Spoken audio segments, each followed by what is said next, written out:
Alright, so nagbabalik tayo sa ating home base, no? Sa home studio natin for a bit of a vlog nga, no? So I'll do a review of a new set of strings kasi malapit na ulit bumalik yung mga tugtugan, so we wanna change our strings para mas maganda yung maging quality ng ating mga tutugtugan, no? So we have a lot of things coming up. That's why I need to change my set of strings. Also on my main violin. Okay? So the last set of strings I put in was dominant pros. So now we are going to try. Pakita ko muna. So I think naputol na yung ibang mga strings. I have this setup right now, which is Aurora G. B and A is dominant pros, and the E string I think is from the same brand that we are going to review, which is Larsen Strings Il Canone Soloist. So yeah, tignan natin kung anong quality nitong strings na to. Alright, so ito na yung ating Il Canone Soloist Direct and Focus. So mapapansin nyo, it's not in its box or normal packaging kasi I bought this off again Stringer PH, link to sa baba yung store where you can find this one. And yun nga, meron siyang available na parang wholesale of the strings, no? So I got this a little over, I think 2 or 3 months ago, pero nakalagay naman siya sa string tube. Okay, so for a fraction of the price, I think I paid like 7,000 pesos. It contains 2 sets with 4 na string. So basically, you paid less than 8,000, I think parang 7-8 yata, for a set of strings, no? Which includes 2 E strings and of course G, D, and A strings. So bale, you have 10 strings here in this tube. Yun nga lang, syempre, the unboxing experience would be different kasi nga naka-string tube siya. But for value for money, I think it's better. Especially kung marami kang violins and gusto mo talaga siya matry, or if you just want to have it there ready, no? So meron kang makukuhang spare strings, no? The string tube looks like this, and then it's labeled here Larsen Strings. Yeah. So violin Il Canone D and F Soloist yung nakasulat dito. So these set of strings are from the Il Canone Soloist line, no? The Direct and Focus is sort of like an upgrade when it comes to the sound, or more on the brilliant. So medyo brighter strings naman siya compared to the Il Canone na regular Il Canone Soloist, no? So it's a little bit more brighter, so we could expect a brighter sounding instrument with this setup, no? So again, it comes in the string tube, pero of course it's still, if you wanna buy it, no, per set, meron pa rin available, I think, on Stringer PH's website. I'm not sure with the price, maybe around I think it's around 4 to 5K, ganyan yung pricing niya. So ililink ko na lang ulit sa baba para makita niyo. So ayan, it comes in this string tube nga. So ang magiging problem mo lang maybe here is that because the Il Canone line has the same colors, no? Ang nahiiba lang talaga sa colors ng sa tailpiece niya and sa pegs is the E strings. So to see it, you have to maybe go over to their website to see kung ano strings, which strings is which, no? Kasi pare-pareha siyang gold, but I think yung gold and black na yon nag-iiba-iba rin siya. So I think you would have to look at the top sa peg side, no? So a Direct and Focus string is gold with blue. Yan. So makikita nyo, yung dulo niya may blue. And then just look at which one's G, D, or A. So I think the number of winding nung black on top will tell you which one. And also you can look at the ball ends. So the ball ends have different colors. So I think A is silver, the bronze or copper color is D, and then G is like this black. So ngayon lalagay ko siya dito sa aking violin. Kasi sabi ko, ito yung magiging daily ko muna for the upcoming performances that I would have.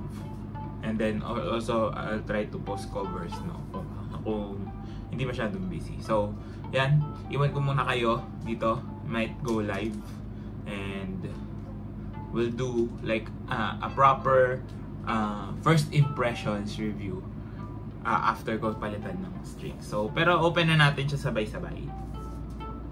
So let's open it from the bottom kasi nandito yung balls. Okay, so again, I'm just gonna get 4 strings because apat na ipapalitan natin. Okay, so ito yung itsura ng ball ends nga. Again, this is a G string. G string. This is the G string with the black ball. Let's get a D string with copper.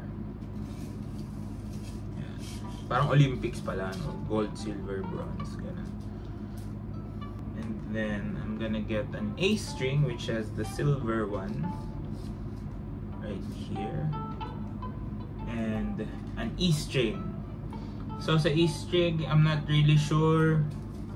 Alam ko they have different types of E strings available, but I think the one that comes with this set is the steel,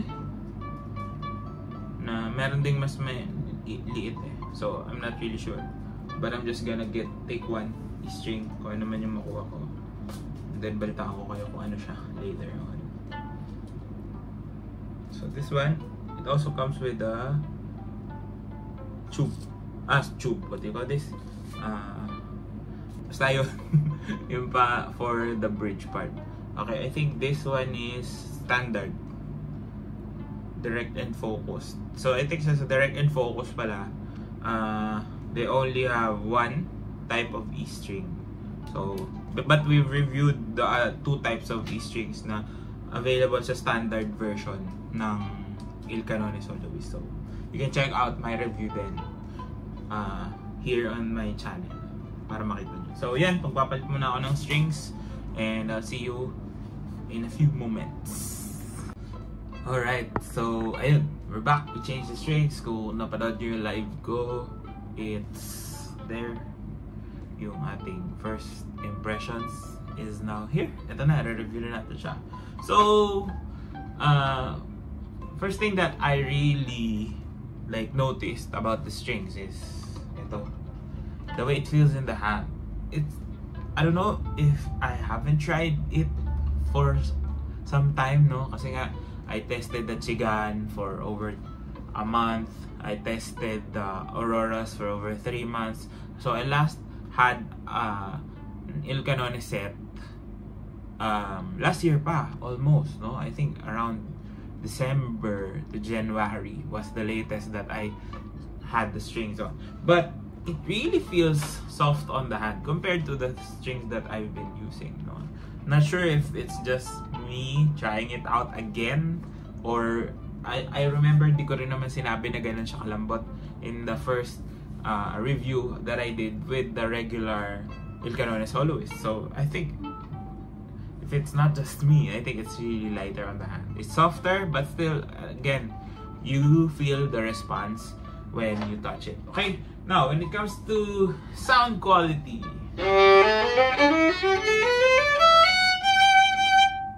out of tune pa rin siya. It still goes out of tune. It's been like less than 30 or more than 30 minutes pa lang siya nung kinabit. So, it's normal. But But yeah, that's the sound that it produces.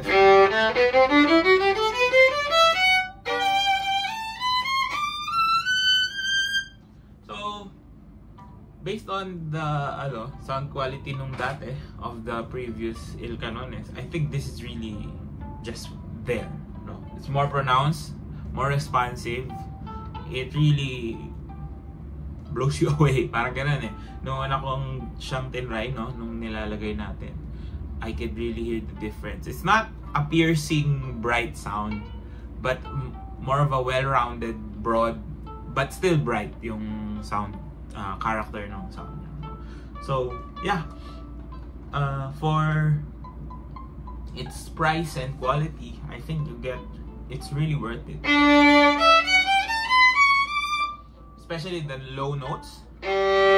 Yes, there is this brightness to it, but it also still retains the low end. No, mas maganda pa rin yung low end.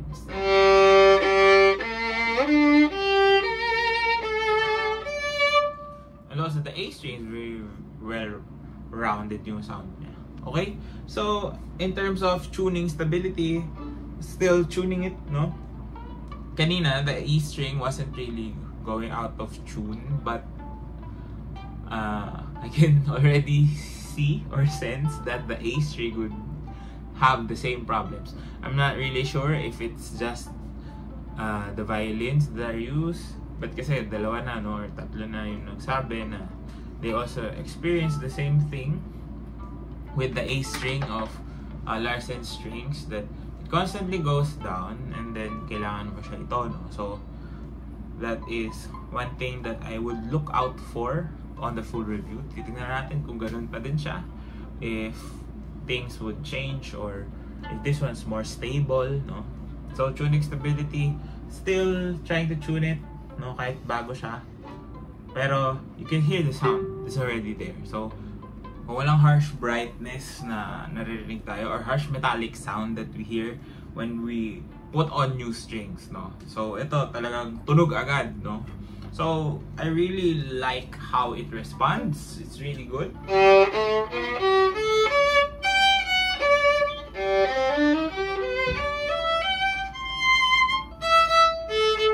And I know wala na rin siya sa tono. So yeah, so this is something I would look out for, because we really want to understand these strings, diba? So yun, mawawala siya sa tono. That's perfectly normal when you are using a new set of strings, diba? So yeah, so this is again just the first impressions review. So keep posted, no, of a review we could do maybe after a month or two. Yeah, so overall satisfied. And again, I got this at a good deal. So parang lumalabas na 3,500 lang siya, or 4,000. But I think SRP, let me check. So the Il Canone direct and focus set now is 9,300. So yun, medyo tumaas na rin yung pricing na wala. But yeah, I still recommend getting it. So the direct and focus set on its own is at 6,000 plus na. So tumaas na rin, meron na rin price increase. So yeah. So at 6,000, if you get it at around 7,000, still a good deal. But if you get it at 9,000, still a good deal, diba? Kasi you're paying for almost 12K na set of strings. Direct and focus are really nice. So if you wanna give it a try, I'll link the listing down below sa description, so you could try it out for yourself, and if it really matches what you need for a set of strings like this, no? So again, good quality strings. Of course, it doesn't come cheap, but hopefully it lasts long. So yun lang naman talaga yung main goal, or something that is really a big difference maker for me, is that strings, if the strings last really long. So kung matagal yung buhay na, of course, that's a good deal, no? Kahit na medyo mas mahal, if you don't need to change as much. And again, if you can preserve the sound, if the strings can preserve their quality of sound, that would be like a dream come true for a lot of us musicians, diba? Kasi these strings are really not cheap, no? It adds up by 2-3 sets a year. So, yeah.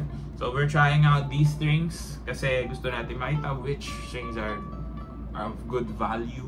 So, yeah.